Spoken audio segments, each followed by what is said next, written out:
I didn't set that dinner table for romance. People like to picture candlelight and wine as a prelude to something soft, maybe hopeful, a reconciliation. But that night was about clarity, not closeness. I wasn't staging a reunion. I was giving us both a quiet place to face the end. Or maybe just giving myself the peace of saying goodbye on my own terms. The beach house had been Mallory's dream.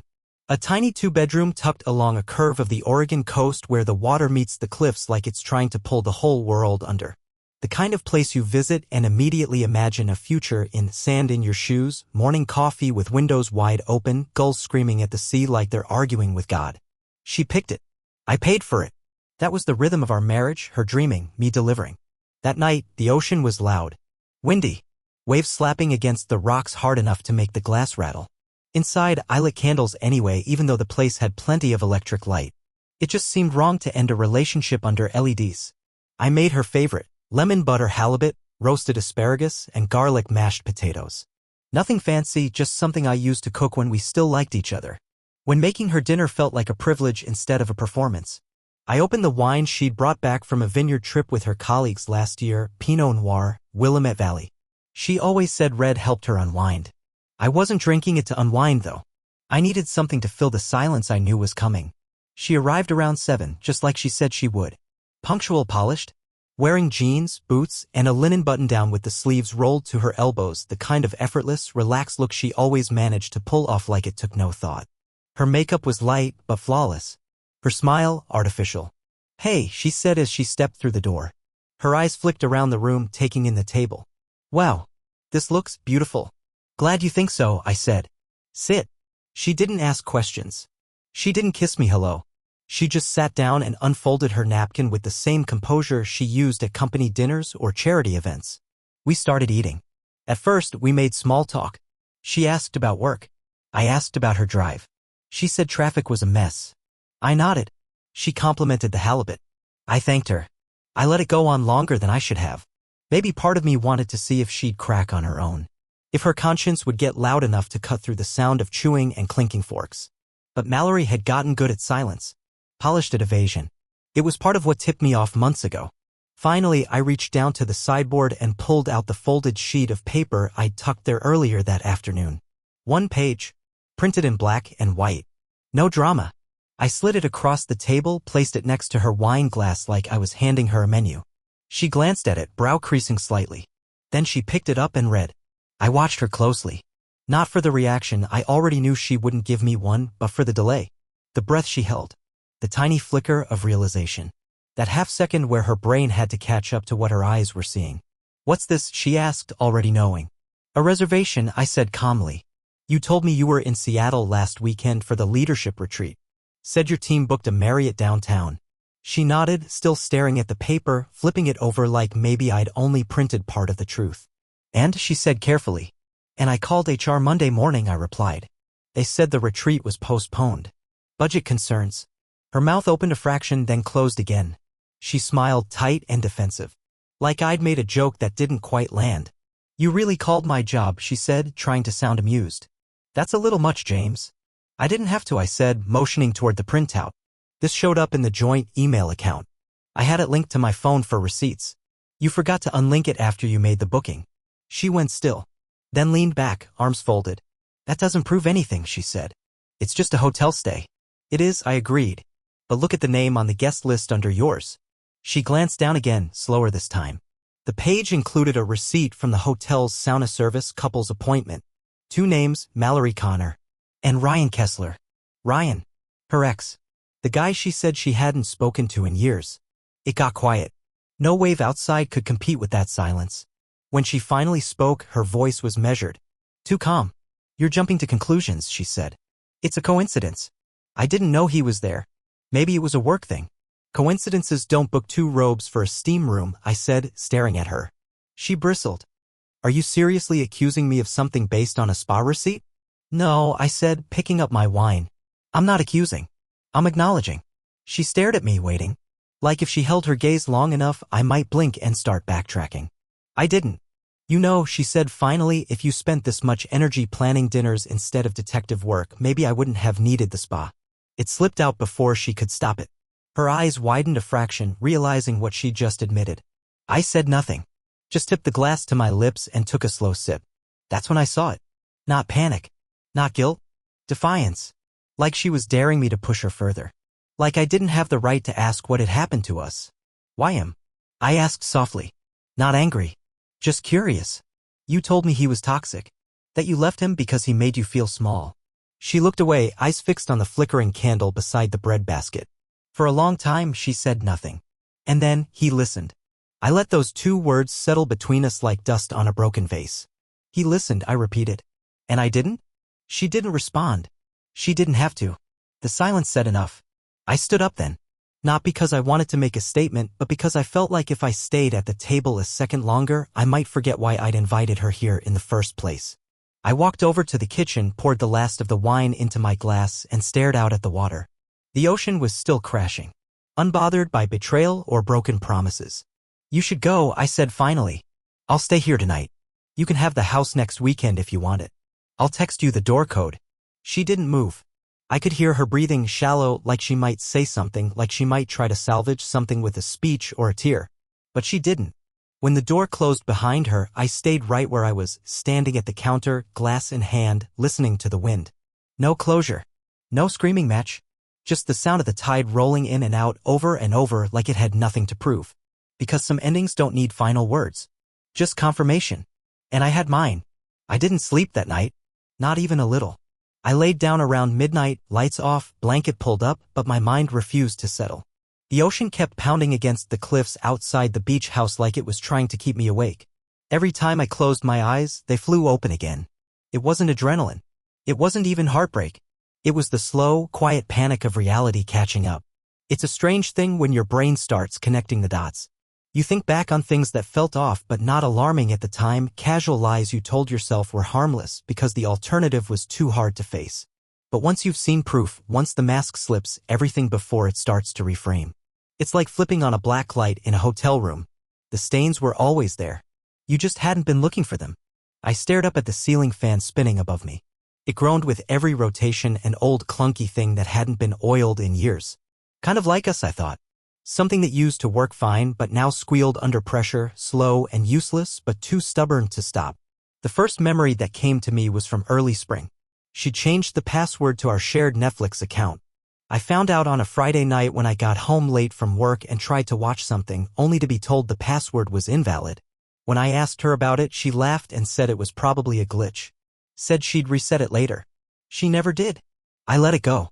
Then there was the new perfume. Not the everyday one she wore to work, something else. Sweeter, heavier. The same one she used to dab behind her ears back when we were first dating and going out on Saturdays. I hadn't smelled it in years. Suddenly it was back. She said she rediscovered the bottle in the back of the cabinet and thought it was nostalgic. I remember standing behind her in the hallway mirror one night, watching her apply it. She smiled at me through the reflection. Brings back memories, huh? Yeah. Just not the same ones. She started working late too.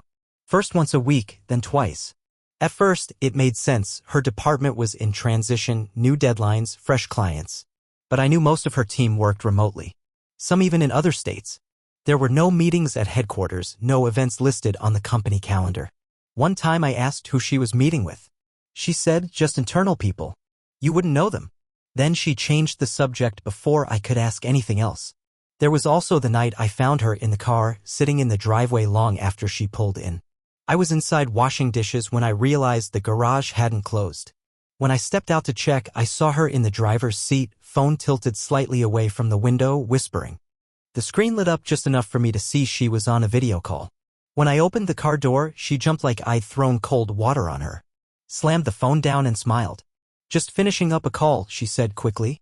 Didn't want to come in and lose the Wi-Fi signal. It didn't make sense.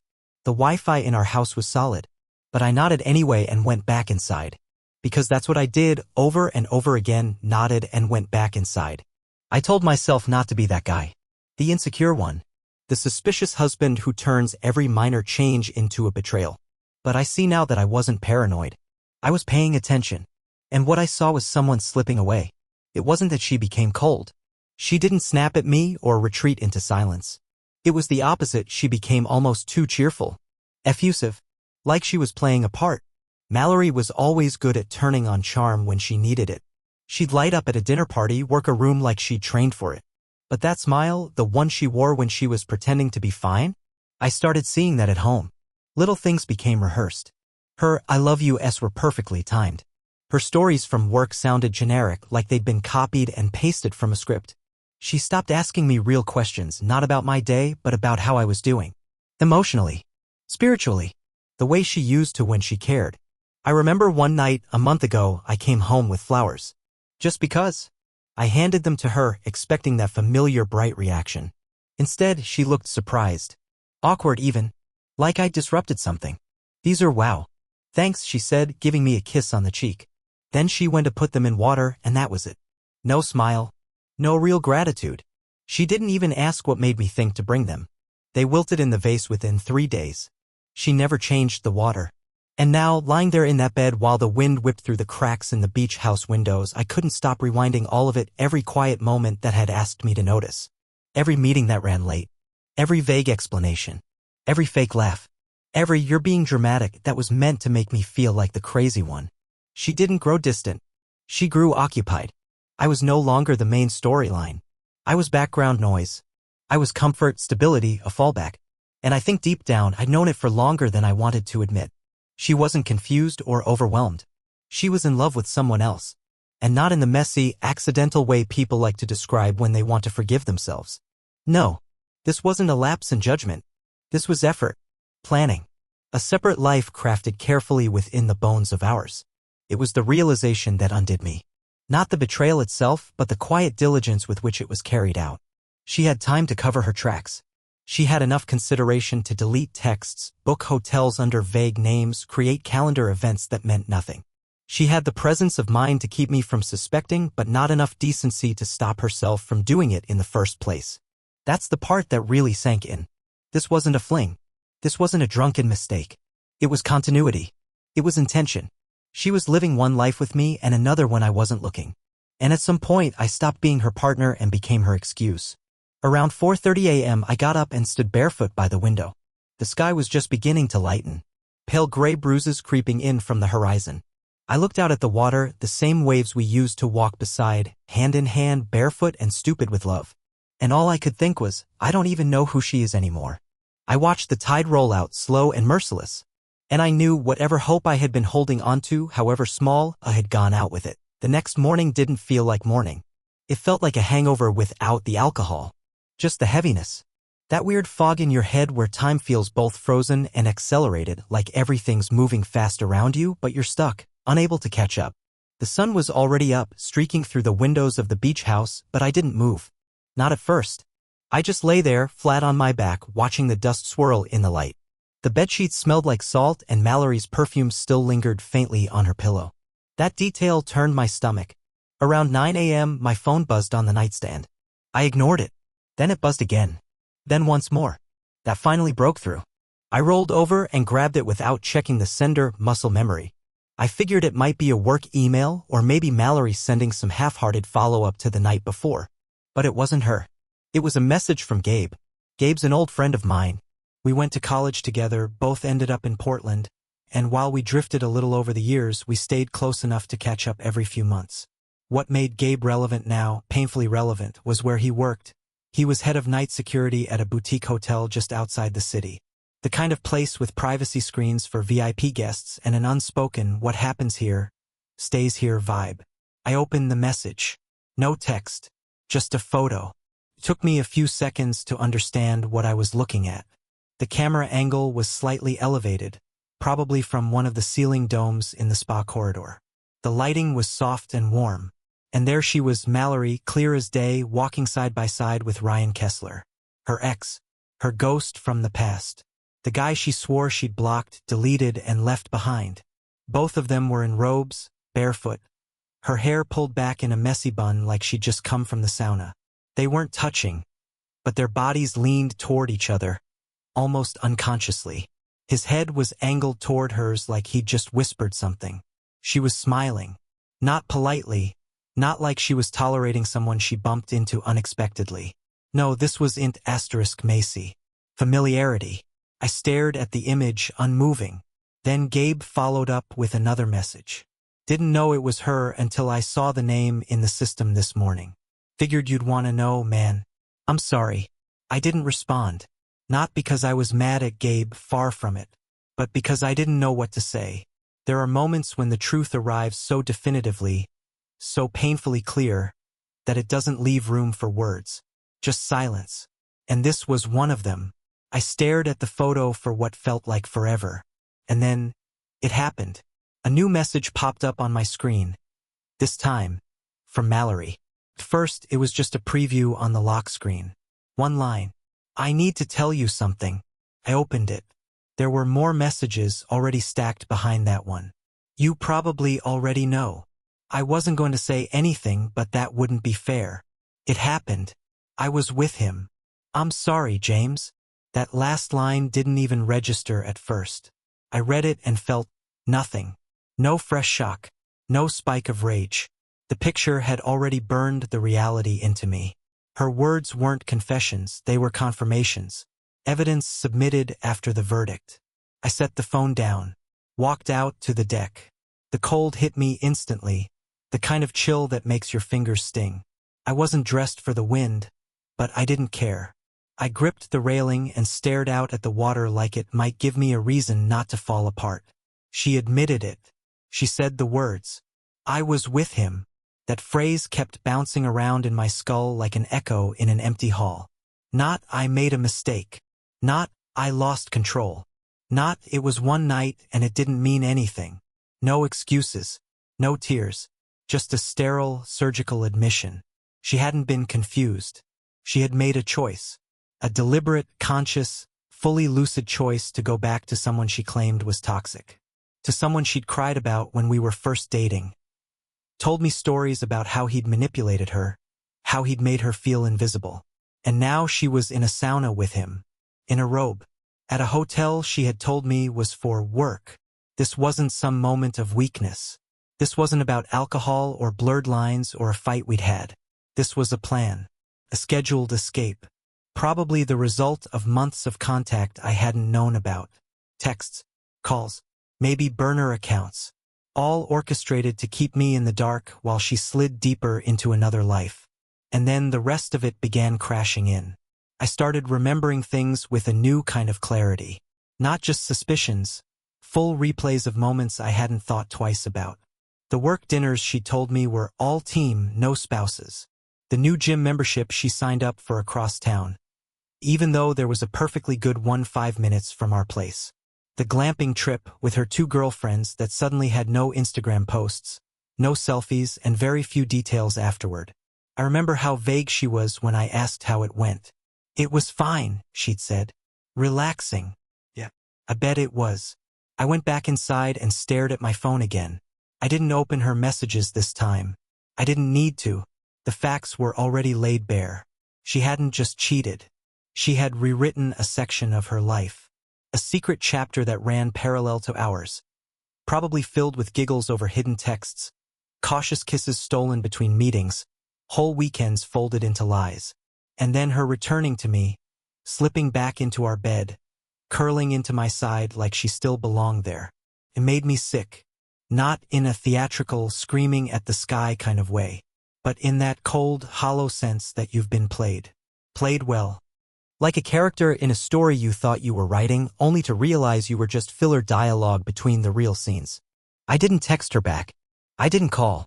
I didn't ask questions. What would have been the point? She'd already told me everything I needed to know. Not with words, with actions. With the calmness of her lie, the softness of her betrayal. She didn't just break the rules of our relationship, she walked out of the house of it and shut the door quietly behind her. And I didn't even notice until the lock clicked. I sat down at the kitchen table, still holding the phone in my hand. I could hear the waves again, steady and relentless. I'd once told Mallory that I loved the ocean because it never lied. You always know what to expect. It comes in. It goes out.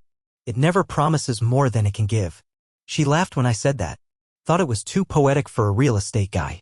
I remember her saying, "God, you talk like someone who reads sad novels in the bath." Maybe I should have paid more attention to that laugh. Maybe I should have paid more attention to everything. But regret wouldn't save me now. And neither would anger. There was only one thing left to do, face the reality in front of me and figure out how to live in it. Mallory had made her choice. Now it was time for me to make mine. I packed in under an hour. Not because I was rushing, but because there wasn't much I wanted to take. That was the part that surprised me most, how little I felt attached to our life. Not the furniture, not the framed prints on the wall, not the things we said we'd bought together. None of it felt like mine anymore. Maybe it never had. The beach house had grown cold, and not just because of the weather. There was a quietness hanging over everything, not peaceful, not sacred. Just empty. Like walking through a stage set after the play ended. The candles from dinner were still on the table, half melted. The wine bottle sat where I left it, uncorked and unfinished. Her seat was pushed back just slightly, angled as if she might return. But she wouldn't. Not really. I zipped up the duffel bag and folded the few things I'd taken out during my stay: toothbrush, phone charger, a sweatshirt I hadn't worn. I didn't leave a note. I wasn't feeling poetic. There wasn't anything to explain. The one thing I did leave was a signed authorization letter, a single-page document I printed that morning. I left it on the windowsill above the sink, weighed down with a small jar of sea glass Mallory had collected over the years. The letter gave my approval to list and sell the beach house, along with instructions for our joint real estate agent. It read, I authorize the sale of the property located at 118 Coastal Drive. Please handle the listing, staging, and sale. I will not contest the terms. James Connor. Simple. Clean. No room for misinterpretation. She could have the last look. The last say. The final sigh at the shoreline. I didn't want it anymore. When I stepped outside, the sky had that gray, overcast stretch that always made Oregon feel like a photo left too long in the sun. The fog rolled in off the water and made everything look faded, including me, I guess. I stood by my car for a second, holding the keys, thinking maybe I should say goodbye to the place. Maybe even look back one more time. But I didn't. I just got in, started the engine, and drove.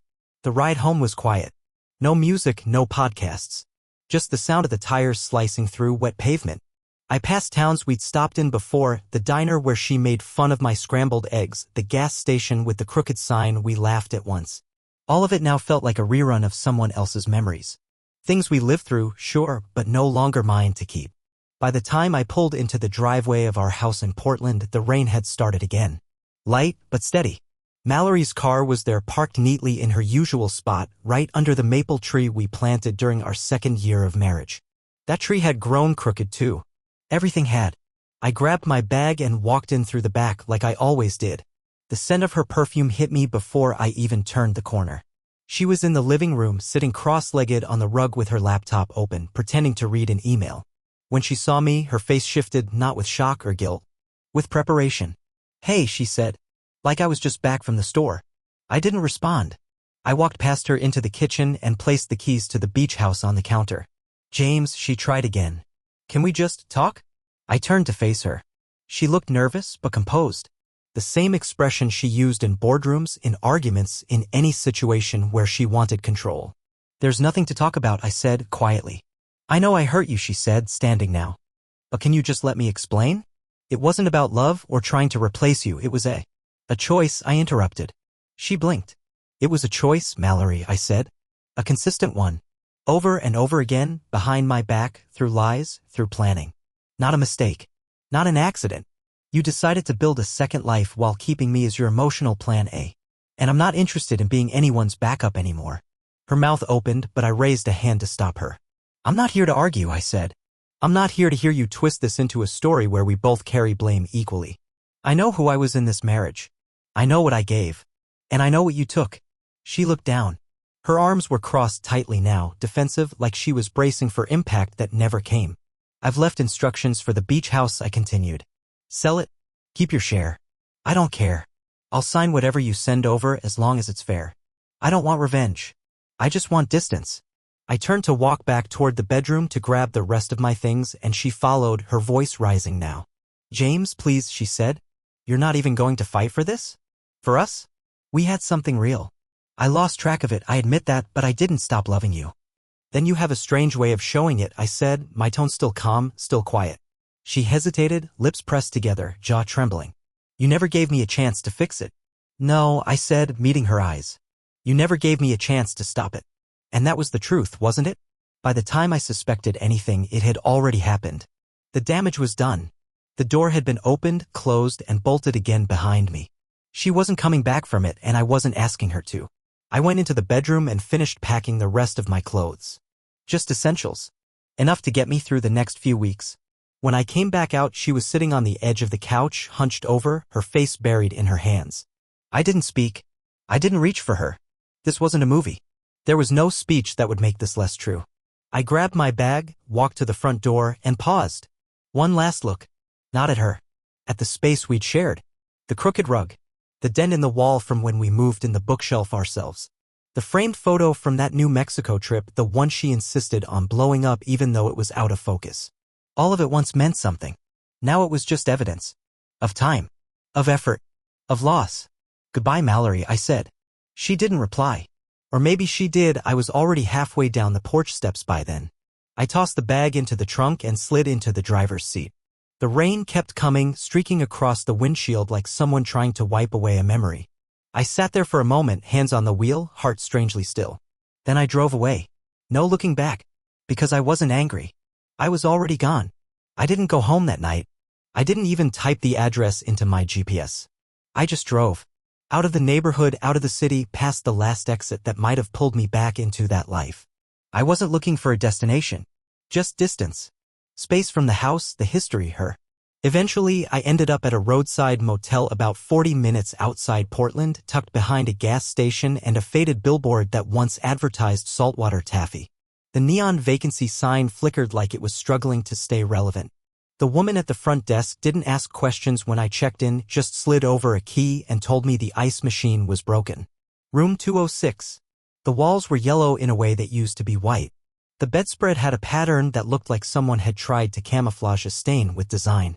I tossed my bag onto the chair, sat down on the edge of the bed, and stared at the wall. It was so quiet. No dishes clinking. No TV humming. No footsteps upstairs. No voice asking where I put the charger or if I wanted anything from the store. Just the low hum of the old AC unit by the window and the distant sound of trucks rumbling down the highway. For the first time in a long time, there were no demands on my attention. No deception to decode. No tension to manage. Just silence. And in that silence, my thoughts started lining up like soldiers who'd been scattered across a battlefield but finally called to formation. I didn't cry. I thought I might. I'd imagined this moment would come with a breakdown, a collapse onto the bed, fists clenched in grief. But no. All I felt was stillness. I reached for my phone once. Just out of habit. 12 unread messages. All from her. I didn't open them. The previews told me enough. One was short, "Can you please talk to me?" The next longer, "You can't just walk away without letting me explain. I know I hurt you, but it wasn't malicious." I was confused. Another said, "Don't do this like I'm the only one who failed." Then, "I loved you. I still do." Then, "If you ignore me, I'll know you never actually cared." And then finally, "Please." Desperation makes people say strange things. But it also makes them honest in a way politeness never could. I powered off the phone. I didn't want to hear her try to reframe the narrative. I didn't need her telling me it wasn't what it looked like. I knew exactly what it was. And trying to revise the past wasn't going to clean up the present. There's a strange peace in that. In the knowing. In the finality of it. I lay back on the bed, eyes on the ceiling. The plaster above was cracked in one corner. Some past guest had written initials there in Sharpie, LD plus JC in a heart. I wondered if they were still together. If they made it. If they were somewhere laughing right now, wrapped in each other's arms, far from roadside motels and shattered illusions. Probably not. The next morning, I didn't check my email. I didn't scroll through the news or social media. I didn't even turn on the television. I got up, took a shower in the lukewarm stream, dressed, and drove to a diner a few miles down the highway. It was the kind of place with cracked leather booths and waitresses who called you Han without thinking about it. The coffee was strong enough to peel paint off a wall, and the menu hadn't changed since 1983. I sat alone near the window, watching raindrops trickle down the glass, tracing the paths they made, slow, erratic, certain. The waitress brought me a plate of eggs and hash browns, asked if I wanted orange juice. I said yes. Across the aisle, a couple in their 70s were splitting a stack of pancakes. She dabbed syrup off his chin and he smiled like it still surprised him she cared. I don't know why, but I teared up at that. Not from sadness. Not because I missed Mallory. But because it reminded me that love, real love, could still look like that. Gentle. Honest. Surprising. I hadn't had that for a long time. Maybe never. I looked down at my phone again. Powered it on. It lit up like it had missed me. For more messages. 2 missed calls. Voicemail full. She wasn't giving up. Not yet. But that wasn't my problem anymore. I thought about blocking her, but I didn't. Not because I wanted to read her words, I didn't. But because her reaching out wasn't about me. It was about her fear. Her panic that the control she once had was slipping through her fingers. And it was. I scrolled through the messages. Not reading. Just watching them appear. The language changed each time. One was angry, how could you just walk away without letting me speak? Another was wounded, you promised we'd face things together. Then another, you're being so cold. This isn't like you. No, it wasn't. And that was the point. She had spent months living a dual life, and now for the first time I was doing the same, only mine was rooted in truth. I wasn't doing this to punish her. I was doing it to save myself.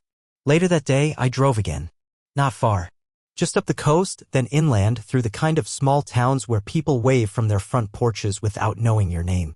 I found another motel that looked like it hadn't been updated since the Clinton administration and checked in for one more night. I sat on the hood of the car around sunset, sipping bad coffee from a styrofoam cup, watching the sky turn from steel gray to gold. There's something about silence that unnerves people. Most of us fill it with music, conversation, scrolling, noise. We're trained to keep it at bay like it's something to fear. But that day, silence became my sanctuary. It wasn't empty. It wasn't lonely. It was clean. I thought about Mallory and realized I didn't hate her. That was the weird part. I thought I would. I thought I'd want revenge, justice, some grand reckoning where she begged and I walked away victorious. But I didn't want her to suffer. I just wanted her gone. Not out of spite, out of necessity. She had become the static in my life. The thing that buzzed in the background of every thought, every plan. And now finally, the signal was clear. She wasn't my story anymore. Just a chapter. A complicated one. A painful one. But a closed one. I went to sleep that night with no dreams. Just calm. And when I woke up the next morning, for the first time in years, I didn't reach for my phone. I didn't check to see if she'd messaged or called or left some last-ditch apology. I just got dressed, got in the car, and started moving forward.